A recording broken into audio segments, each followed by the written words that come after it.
మనం పిల్లల్ని పెంచే విధానంలో చాణక్యుడి నీతి అని చెప్పేసి వింటూ ఉంటాం కదా సార్. 0 to 5 years వరకు ఎంత ప్రేమించాలో పిల్లల్ని అంత ముద్దు చేయాలి అని అంటారు. 5-6 years దగ్గర నుంచి టీనేజ్ వచ్చే వరకు వాడికి స్ట్రిక్ట్గా డిసిప్లిన్గా ఒక స్లేవ్ని చూసినట్టు, స్లేవ్ అంటే ఎగ్జాక్ట్లీ అలా అని కాదు, కానీ ప్రతి ఒక్క పని చెప్పడం, కండిషనల్గా ఉంచడం, మనం స్ట్రిక్ట్గా ఉండడం, డిసిప్లిన్ నేర్పడం అనేది చాలా ఇంపార్టెంట్ అని అంటారు. తర్వాత టీనేజ్ తర్వాత 16 years దగ్గర నుంచి ఒక ఫ్రెండ్ లాగా బిహేవ్ చేయాలి అని అంటారు. అసలు ఈ కాలానికి తల్లిదండ్రులు ఏ విధంగా పిల్లలతో ప్రవర్తించాలి అనేది పెద్ద క్వశ్చన్ మార్క్ అయిపోయింది. ఎందుకంటే ఇవన్నీ ఇంతకు ముందు కాలంలో తెలీదు. ఏదో పిల్లలు పుట్టారా, అసలు తండ్రి అయితే ఇన్ఫాక్ట్ అసలు మాట్లాడే ఆ కాంటాక్ట్ కానీ లేకపోతే కన్వర్జేషన్స్ కానీ ఉండేవి కాదు. ఇప్పుడు పిల్లలు చాలా మటుకు తండ్రితో అటాచ్మెంట్ ఎక్కువ ఉంటుంది. ఇంకా కొన్ని సందర్భాలలో ఏమవుతుందంటే అది గారం కిందికి వెళ్ళిపోయి తండ్రి మాట వినట్లేదు, తల్లి మాట అంతకంటే కేర్ చేయట్లేదు. అసలు పిల్లల్ని ఏ విధంగా పెంచాలి అని అంటారు? అప్పటి నీతులు ఇప్పుడు పనికొస్తాయి అంటారు? కొంచెం ఏజ్ అటు ఇటు మారింది, కానీ యాక్చువల్గా కొన్ని పనిచేస్తాయి, కొన్నిటిని మాడిఫై చేసుకోవాలి. ఓకే, మీరు ఇందాక అన్నట్టు చాణక్య చెప్పిన వాటిలో చిన్న ఏజ్ వరకు at least 5-6 years their brain is still modulating, మంచిగా సాఫ్ట్గా ఉంది, ప్యార్సే వాళ్ళని చూసుకోవాలి. అంటే ఇప్పుడు మొక్కై వంగింది మానే వంగుతుందా అని అంటారు. మరి 0-5 వాళ్ళు ప్రతిదీ అర్థం చేసుకునే స్టేజ్ కదా. ఆ టైంలో అంత ప్రేమించినప్పుడు వాళ్ళు దానికి అలవాటు పడిపోతారు కదా. మనము ప్రేమించాలి, మనని చూసి నేర్చుకుంటారని గుర్తించాలి. నేను ప్రేమిస్తూ ఉన్నాను, నేను నా వైఫ్ని కోప్పడుతున్నాను, మా అమ్మ నాన్నతో రూడ్గా బిహేవ్ చేస్తున్నాను, నేను టీవీ ఇష్టం వచ్చినట్టు పెట్టుకుని చూసాను, నేను ఏది పడితే తిన్నాను, నేను ఫిట్గా లేను, పిల్లలు అబ్జర్వ్ చేసుకుంటారు.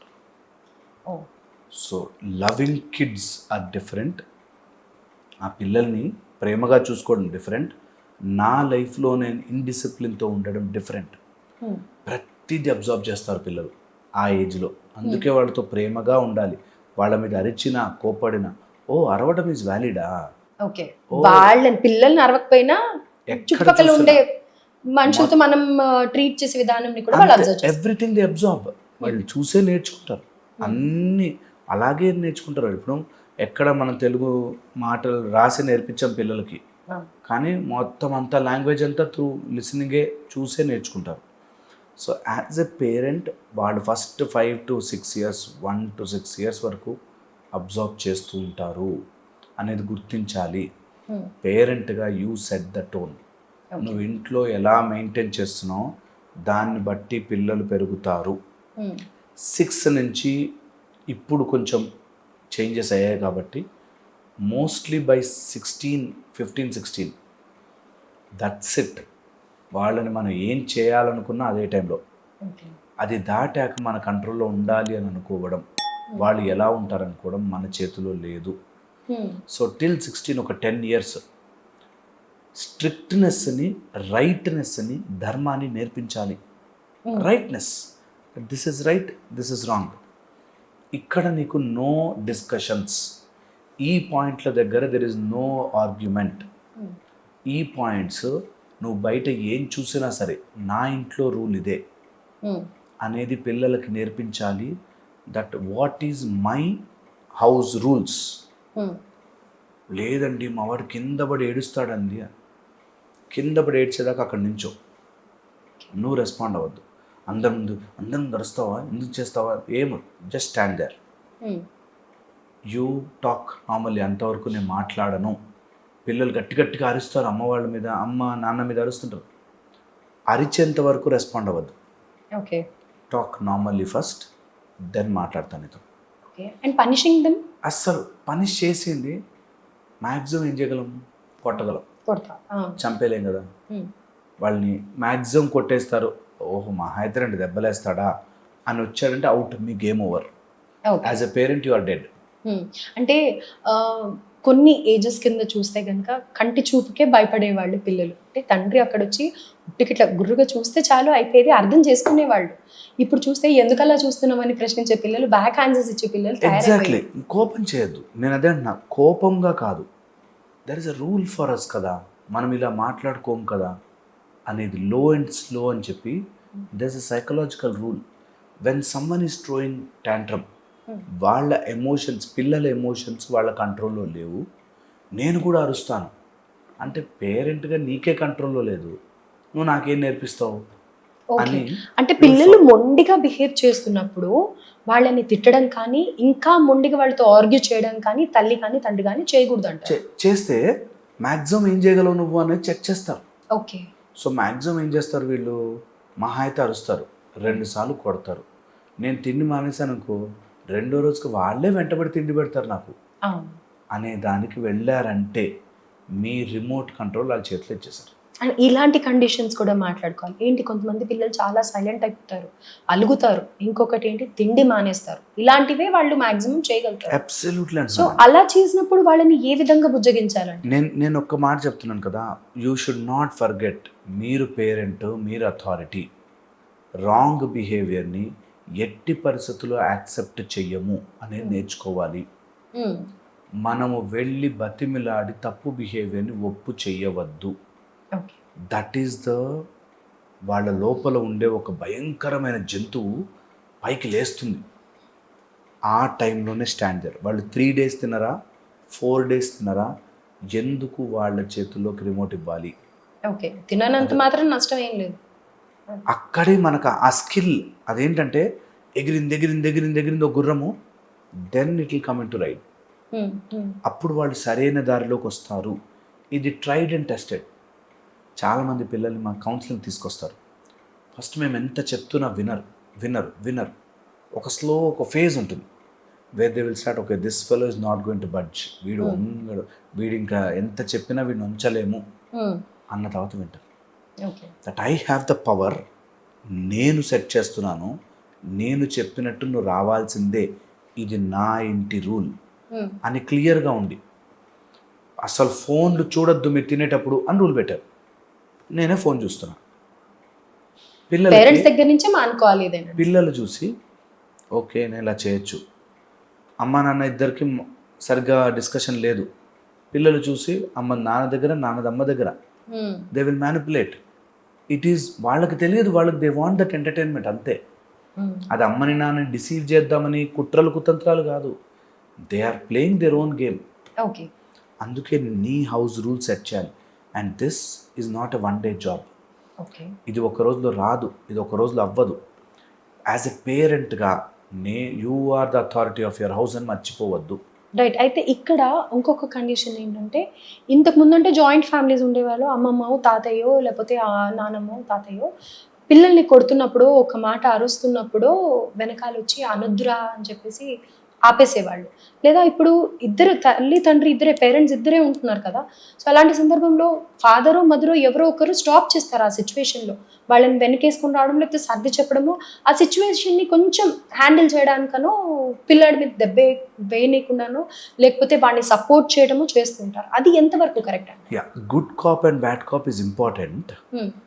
కానీ తప్పుని రైట్ చేసేద్దు. ఓకే. అంటే సపోజ్ వాడు ఏదో దొంగతనం చేశాడు, ఇంట్లో చెప్పకుండా ఏదో తీసుకుని తిన్నాడు అనుకోండి, అది తప్పు అన్నది ఫాదర్ తిడుతుంటే మదర్ నాన్న అట్లాగే అంటాడులేరా నీకేమైనా, అలా ఎప్పుడు చెప్పుకో. కొంతమంది అంటే వాడికి ఆకలేసిందేమోలే తింటున్నాడు వదిలేయండి ఇలా. ఎప్పుడు అలా అక్కడికక్కడ గొడవని ఆపడానికన్నా హ్మ్. పక్కకు వచ్చాక నాన్న ఎప్పుడు అలా దొంగతనం చేయకూడదు, హ్మ్. నాన్న చెప్పింది రైట్, అమ్మ చెప్పింది కరెక్ట్ హ్మ్. అని అసెస్ చేయకపోతే నెక్స్ట్ టైం నుంచి గేమ్ వాళ్ళకి అర్థమైపోద్ది. ఓకే నేనేం చేసినా అమ్మ దగ్గర ఉంటే సేఫ్, నాన్న దగ్గర ఉంటే సేఫ్ అని ప్లే చేస్తారు. ఓకే.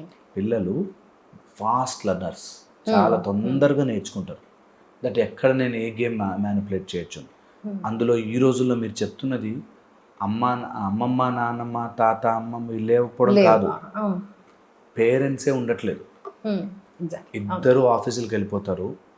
వీళ్ళు అమ్మకి చెప్పానని నాన్నకి, నాన్నకి చెప్పానని అమ్మకి ఎంతో చేస్తారు. దిస్ జనరేషన్ కిడ్స్ చాలా డిఫరెంట్ ఉన్నారు, గుర్తించాలి మనం. ఓకే. దట్ ఈ జనరేషన్లో చేంజెస్ వచ్చేవి ఈజ్ మన చేతుల్లో చిక్కనివి చాలా ఉన్నాయి. Okay, so being careful and setting your own rules is important. And what about 16 years నుంచి ఫ్రెండ్గా ఉండాలి అని? 16 years తర్వాత ఇంకా వాళ్ళ లైఫ్ని మనం డిక్టేట్ చేయకూడదు.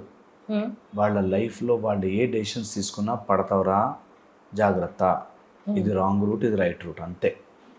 దాని తర్వాత అన్ని మనసుకు తీసేసుకుని అయ్యో ఇది తప్పు, అయ్యో ఇది వెంటబడి చెయ్యకండి. At that age, it is their life, they should set their life. Okay. Okay, something very abnormal, socially wrong, pathologically wrong ఉంటే తప్ప ప్రతి దాన్ని కరెక్ట్ చేయొద్దు. పడి నేర్చుకుంటారు, తెలుసుకుంటారు, అన్నిటికీ సపోర్ట్ చేయడానికి రెడీగా ఉండాలి. అంతే. నేను ఎంతమందిని డీల్ చేస్తానండి పిల్లల్ని, మీరు నమ్మరు. పేరెంట్స్గా వాళ్ళు అన్నీ చేస్తారండి. డబ్బులు పెడతారు, సీట్లు కొంటారు, జాబులు ఇప్పిస్తారు, అంతా చేసినా మా పేరెంట్స్ నాకేం చేయలేదు, సపోర్ట్ చేయలేదు అని ఆలోచిస్తారండి. పిల్లలు చాలా రూడ్గా ఉన్నారు, అలా ఆలోచించే పిల్లలు ఉన్నారు ఇంకా. ఓకే, అదర్ ఆస్పెక్ట్ వచ్చేసి ఇంకా డిప్రెషన్లోకి వెళ్ళిపోయి నాకు మా పేరెంట్స్ ఏమీ చేయలేదు, మా ఫ్రెండ్ వాడినేమో యూఎస్ పంపించాడు, నన్ను ఏం పంపలేదు, ఈ టైప్లో they wantedly get in to that కొంతమంది పిల్లలు. సో 16 దాటిన తర్వాత చాలా చేంజెస్ జరుగుతాయి, నువ్వు రెడీగా ఉండాలి. ఓకే, రెడీగా ఉండాలి. ఈ మధ్య చూశానండి, వాళ్ళ ఫాదర్ బుక్ చేసిన క్యాబ్ డ్రైవర్తో ఆ అమ్మాయి ప్రేమలో పడిపోయింది. సార్ నేను ఎట్లా ఇవ్వాలి సార్ అంటాడు. ప్రేమలో తప్పేముంది అంటున్నాను. క్యాబ్ డ్రైవర్ అయితేనేమి సంపాదించుకుంటున్నాడు కదా అంట. ఇక్కడ పాయింట్ క్యాబ్ డ్రైవరా కాదు. ఒక చూస్తూ అట్లా నా కూతుర్ని మంచి వాళ్ళు. ఎగ్జాక్ట్లీ, రాయలసీమలో రీసెంట్గా జరిగింది కదా, తండ్రి కష్టపడి అమ్మాయిని ఇంజనీరింగ్ చదివిస్తూ ఉంటే ఆ అమ్మాయి ఎవరితోనో వెళ్ళిపోతే నా బిడ్డ చనిపోయింది అని చెప్పేసి భోజనాలు పెట్టి లబోదిబోమని ఏడుస్తూ ఉంటే ప్రతి ఒక్కళ్ళు కూడా ఆ తండ్రి ఆవేదనని గుర్తించి అసలు ఇలా చేయకండి పిల్లలు అని అనేసి ఆడపిల్లలకి చెప్తూ ఉన్నారు. ఇక్కడ పాయింట్ ఏంటంటే పిల్లలు రకరకాలుగా బిహేవ్ చేస్తారు. At some point of time మన సొసైటీలోనే కొంతమంది ఇలాంటివి ఎంకరేజ్ చేసి అది ఒక గొప్ప ఆదర్శంగా చూపిస్తున్నారు.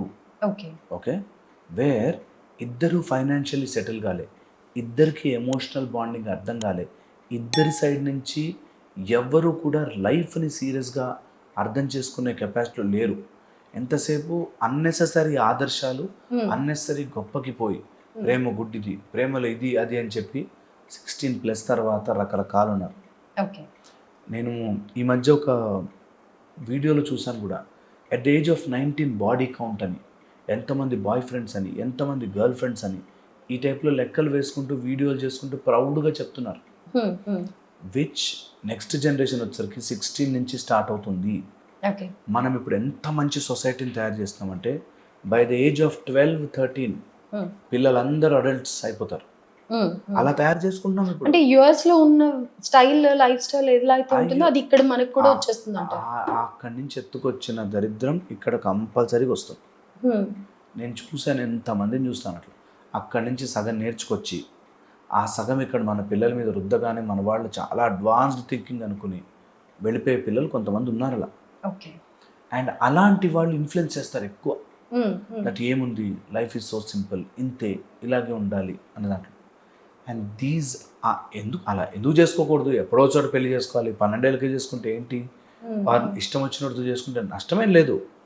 పాయింట్ ఎలా వస్తుందంటే అలాంటి వాళ్ళు are the breeding houses for wrong doings. చెడు పనులు చేయడానికి, తప్పుడు పనులు చేసే ఆ మార్కెట్కి అలాంటి వాళ్ళే కావాలి. అలాంటి వాళ్ళకి అది ఆదర్శంగా చాలా గొప్పగా అడ్వాన్స్డ్గా చూపిస్తారు. అందులో పడిపోయి నిజమని నమ్ముతారు కూడా. ఒక స్టేజ్ వచ్చాక నవ్ వాట్ అయిపోయింది, వైరాలిటీ అయిపోయింది, నీ సక్సెస్ ప్రేమ అయిపోయింది, నవ్ వాట్. ఓకే, అక్కడికి వచ్చాక ఆగిపోతుంది. నిజంగా ఉత్తమంగా ప్రేమించారు, వాళ్ళ ఆలోచన విధానం చాలా అడ్వాన్స్డ్గా ఉంది, అది వేరే స్టోరీ. అందరికీ అలా ఉండదు. ఎంతోమంది అలా చేసుకుని బయటకు వచ్చి తర్వాత వాళ్ళు టార్చర్ పెట్టారని మళ్ళీ వెనక్కి వచ్చి అట్ ద ఏజ్ ఆఫ్ 17-18 అండి, 2-3తో వెళ్ళిపోయి మళ్ళీ వెనక్కి వచ్చి మళ్ళీ ఈసారి ట్రూ లవ్ అనుకుని వెళ్ళిపోయిన వాళ్ళు ఉన్నారు. అలా వెళ్ళి వాళ్ళు సరిగ్గా చూసుకోవట్లేదని వెనక్కి వచ్చేసేసి ఇక్కడికి వచ్చిన తర్వాత వాళ్ళ అమ్మ ఏదో మాట అంటే మా అమ్మ కూడా నాతో ఇలా మాట్లాడుతుందని మళ్ళీ సూసైడ్ అటెంప్ట్ చేసి ట్రామాలోకి, డిప్రెషన్లోకి వెళ్ళిపోయి మళ్ళీ కౌన్సిలింగ్కి వచ్చి సైకలాజికల్ ప్రాబ్లమ్స్ వచ్చి మనం మాట్లాడుకున్నంత సింపుల్గా లేదు. సో పిల్లల్ని సూసైడ్ వైపుకి, రేజ్ వైపుకి, యాంగర్ వైపుకి తిప్పే నిజంగా కొంతమంది వాళ్ళు ఆలోచించుకోవాలి దట్ ఇట్లాంటి విషయాలు నేను ఆన్ అండ్ యావరేజ్ పబ్లిక్కి చెప్పకూడదు, ఇలా రాంగ్ డూయింగ్స్ అని సపోర్ట్ చేయకూడదు అని ఎవరికి వాళ్ళకి ఆ సెన్స్ ఉండాలి. దట్ ఏమో ఏ మూలలో ఏ వీక్ మైండ్ నా మాటలు వింటున్నాయో, విని వాళ్ళు తప్పుదారి పడతారేమో, రాంగ్గా అదే ప్రేమ అనుకుంటారేమో, అలా అనుకుని 15-16 ఇయర్స్కి అప్పుడే జరుగుతున్న హార్మోనల్ చేంజెస్ని ప్రేమ అనుకుంటారేమో. ఓకే, సో దీనికి ఇంకా డ్రెస్సింగ్ సెన్స్ వచ్చేస్తుంది, మాట్లాడే విధానం వచ్చేస్తుంది, బూతులు వచ్చేస్తాయి, తర్వాత డ్రగ్స్ అని, బెట్టింగ్ యాప్స్ అని, మనీ అన్నీ ఇన్వాల్వ్ అయిపోతాయి. సార్ మనం ఇప్పుడు టీనేజ్ గురించి మాట్లాడుకున్నాం కాబట్టి ఆ 15-16 ఇయర్స్ వచ్చిన తర్వాత ఫ్రెండ్లీగా ఉండాలి అని అన్నారు కదా, మరి ఆ ఫ్రెండ్లీగా ఉన్న సందర్భంలో, ఉండబోతున్న సందర్భంలో పేరెంట్స్ పిల్లలకి చెప్పాల్సిన ఇంపార్టెంట్ బుల్లెట్ పాయింట్స్, ఎందుకంటే మీరు ప్రతిసారి కొన్ని పాయింట్స్ చెప్తూ ఉంటారు మస్ట్ ఫాలో అని అనేసి, సో అలా పిల్లలకి 16 ఇయర్స్ వచ్చిన తర్వాత ఆడపిల్లకి కానీ మగపిల్లలకి కానీ చెప్పాల్సిన ముఖ్యమైన పాయింట్స్ ఏం sir? Yeah, first and foremost thing scan the area అని నేర్పించాలి. నువ్వు ఎక్కడ ఉన్నా సరే, అమ్మాయి కానీ అబ్బాయి కానీ 16+, లుక్ ఎట్ యువర్ సరౌండింగ్స్. అది మంచి ప్లేసా కాదా, ఆలోచన మంచి ఆలోచన కాదా. ఎప్పుడు కూడా ఎవరైనా 16+ ఉంటే నేర్పించుకోవాల్సింది what is right, very very important, not what is that you like. ఈ మాట పిల్లలకి అందరికి ఎక్కించాలి. ఇప్పుడు ఉల్టా నేర్పిస్తున్నారు, నీకు నచ్చింది చేయరా. No, at the age of 16 భయంకరమైన హార్మోనల్ గష్ అవుతుంటుంది. Don't teach them do what you like, tell them do what is right. If you like it very good. Right కాని చోట నీకు నచ్చిన వదిలిపెట్టారు. నీకు షుగర్ ఉంది, నీకు స్వీట్ నచ్చినా సరే ఇట్ ఈస్ నాట్ రైట్, వదిలిపెట్టేయాలి. నీకు మంచిది కాదు అనేది కాబట్టి గుర్తుంచుకో. సో అందుకని teach them what is right. Scan the area అంటాం అమ్మాయిలు ఎవరికైనా మేము చెప్పేది, స్కాన్ ద ఏరియా. నీ అనవసరంగా ఆ ఏజ్కి 16 ఇయర్స్+ రాగానే అన్నెసెసరీ ఫ్రెండ్స్, అబ్బాయిలు కొంతమంది కావాలని చేతులేసి మాట్లాడాలు, ఓవర్గా క్లోజ్ అని ఫీల్ అయిపోవడాలు, ఇవి ఉంటాయి. ఆ ఏజ్లో ఉంటుంది, కామన్ అది. అది గుర్తించాలి ప్రతి అమ్మాయి. ఓకే, ప్లస్ స్కాన్ దట్ ఏరియాలోని నెక్స్ట్ పాయింట్, ఎవరు తెలియకుండా నేను అన్నెసెసరీగా స్టిమ్యులేట్ చేసి నీతో చెయ్యరాని పనులు చేయిస్తుంటారు, గుర్తించు. ఎలాంటి ఫ్రెండ్స్ ఉన్నారు, వాళ్ళు ఏంటి, వాళ్ళ లైఫ్లో వాళ్ళు ఏం చేసుకుంటున్నారు, వాళ్ళకి ఏం స్ట్రాటజీ ఉంది, నేనేం ఇంప్రూవ్ చేసుకోవచ్చు అనేది ఆలోచించనివ్వాలి. Third, the most important point, ఎవరైనా సరే అబ్బాయి అయినా కానీ అమ్మాయి అయినా కానీ ఇతరుల మీద నుంచి నా హ్యాపీనెస్ డిపెండ్ అవ్వకూడదు. అంటే ఎమోషనల్ గా వేరే వాళ్ళ వల్ల మనకి హ్యాపీనెస్ రావద్దు. నాకు వాళ్ళతో ఉంటే చాలా బాగుంటుంది, ఇంటికి రాగానే పేరెంట్స్ ఆ హ్యాపీనెస్ ఇవ్వలేరు, దాంతో ప్రాబ్లం పడిపోతారు. And that is not permanent. That is definitely not permanent. ఇప్పుడు ఇంట్లోకి వచ్చేసరికి పిల్లలు బాగుపడాలి, చదువుకోవాలి, మంచిగా జాబులు తెచ్చుకోవాలని పేరెంట్స్ ఉంటారు కాబట్టి దే డోంట్ ప్యాంపర్. ఉల్టా ఏమవుతుంది, వాళ్ళెవరో బయట నుంచి టేక్ కేర్ రా, గుడ్ నైట్ రా, బేబీ అనేసరికి అది ప్రేమ అనుకుంటారు. దట్ ఈస్ ద డిఫరెన్స్ చెప్పగలగాలి. ఈ టైంలో అందరికీ ఉంటుంది, హార్మోనల్ సర్జ్ వల్ల అందరూ గొప్పగా అందంగా బ్యూటిఫుల్ కనిపిస్తారు అని మొహమాటం లేకుండా పేరెంట్స్ నేర్పించాలి, లేకపోతే మిస్లీడ్ అయిపోతారు. సెకండ్, అట్ దట్ స్టేజ్ నీ లైఫ్ 16 నుంచి 26 లోపల నువ్వు ఎంత నేర్చుకోగలవో నేర్చుకోవాలి. So push them towards learning more, skill వైపు పంపించాలి. స్కిల్ నేర్పించకుండా అప్పుడు కూడా చదువుకుంటూ కూర్చోబెట్టే కంటే ఒక స్కిల్ మీద ఏదైనా డెవలప్మెంట్కి పంపించాలి. Whatever it may be, it can be singing, dancing, music, whatever, చదువు, మ్యాథ్స్, ఐఐటి, వాట్ ఎవర్, ఆ స్కిల్ కోసం పంపించండి. Next, teach them now and more అనున్న దగ్గర దూరం అవ్వాలి. నౌ అండ్ మోర్ అంటే అనేదైనా ఉంటే దూరం అవ్వాలి. అంటే ఇప్పుడే కావాలి అనేదైనా నీ మైండ్లోకి వచ్చిందనుకో, అది నేను తినేస్తుంది దూరం. మోస్ట్లీ ఇప్పుడు పిల్లలకి ఫోన్స్ కంపల్సరీ అయిపోయాయి. ఇప్పుడు ఫోన్ కానీ, మందు కానీ, డ్రగ్ కానీ, సిగరెట్ కానీ, ఫ్రెండ్ కానీ, ఇప్పుడే కావాలి అనేది వచ్చిందంటే అది డేంజరస్. ఇన్స్టెంట్. పిల్లలకి వెంటనే నేర్పించాలి, అది ఇప్పుడే కావాలి అంటున్నది వ్యసనం. ఓకే, నేను ఇప్పటికిప్పుడు ఒక సిగరెట్ తాగకపోతే నాకు పిచ్చిలేస్తుందిరా అన్నాడంటే ఎడిక్ట్ అయిపోయాడు వాడు, ఎడిక్ట్ అయిపోయాడు. So that's the whole point. Now and more అనే ఆలోచన ఏది వచ్చినా డేంజరస్. ఓకే, ఎందుకు తెలుసా, మందు తాగేవాడికి ఒక బాటిల్లో ఎక్కేది 10 ఒక 4-5 ఇయర్స్ తర్వాత 10 బాటిల్స్ తాగిన ఎక్కదు. అంతే. More they want more. Hmm. అది ఆ ఏజ్లో నేర్పిస్తే లైఫ్ టైం గుర్తుంటుంది. Now and more. ఇప్పుడే అరువురా, అరవద్దు. Hmm. ఇప్పుడే నాకు వాళ్ళతో మాట్లాడాలి, తేల్చుకోవాలి, తేల్చొద్దు. ఇప్పుడు సినిమాల గురించి first day first show premiere show release అవ్వగానే చూడాలి ఇమీడియట్ గా, కిక్ ఇస్తుంది, స్టేటస్ లో పెట్టుకోవాలి. Now and more is dangerous. పిల్లలకి పేరెంట్స్ గా నేర్పించాల్సింది నవ్ అండ్ మోర్ ఇస్ అది చిన్న డేంజరస్. విషయమైనా పెద్దదే ఏదైనా. It can wait. Hmm. ఆ సినిమా వెయిట్ చేస్తుంది, Hmm. ఆ మందు వెయిట్ చేస్తుంది, ఆ బాయ్ ఫ్రెండ్ గర్ల్ ఫ్రెండ్ ఆ relationship can wait. Okay. Okay. Fourth very important point, because 16+ తర్వాత డబ్బు plays a very important role. ఎలా మేనేజ్ చేస్తున్నావు, ఎవరి దగ్గర ఇస్తున్నావు. పాకెట్ మనీ అనేది ఇంపార్టెంటా ఈ ఏజ్ గ్రూప్ లో? అబ్సల్యూట్లీ వాళ్ళ pocket money. And you should know where they are spending, what they are doing. ఒకవేళ తప్పుదారి వెళితే తెలిసిపోతుంది మనకి that this is going to be wrong spend అని. సో ఇవన్నీ చేసుకుంటే మేబీ హెల్ప్ అవుతుంది. అంతే తప్ప ఫైట్ చేయకండి, వాళ్ళ కర్మని మార్చే ప్రయత్నం చేయకండి, వాళ్ళ తలరాతని సెట్ చేయాల్సిన అవసరం పెట్టుకోకండి. రైట్. అది మూర్ఖత్వం. మోసపోతారు, మీరు శత్రువులు అయిపోతారు. పేరెంట్స్గా you will fail and collapse and చాలా ట్రామా అనుభవిస్తారు. Right. Don't do that. Thank you sir. Thank you.